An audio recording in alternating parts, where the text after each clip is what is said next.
Vous avez voulu encadrer le déplacement des élèves mineurs dans votre territoire. Concrètement, comment est-ce que ça va se passer?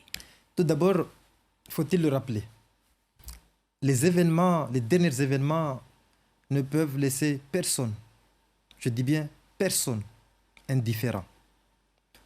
Nous devons agir, nous devons réagir.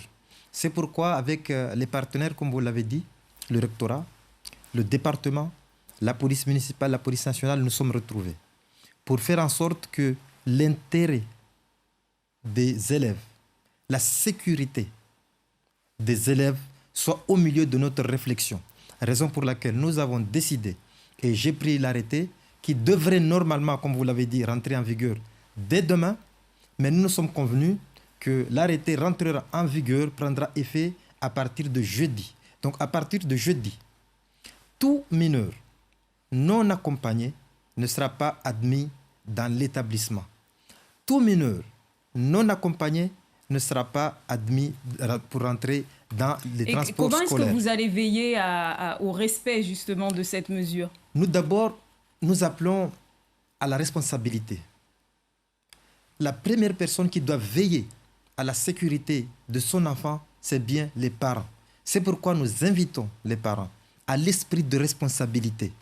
Seule la ville, seul le conseil départemental, seul le rectorat, nous ne pourrions pas assurer la sécurité de nos enfants. Nous devrons tous, on l'a dit suffisamment, on l'a suffisamment répété lors des assises. La sécurité, c'est l'affaire de tous. Chacun à son niveau doit jouer sa partition. C'est seulement comme ça comment nous y arriverons. Donc, à l'entrée des établissements, il y aura naturellement, comme ça se fait aujourd'hui, du personnel du rectorat pour ce qui est des collèges.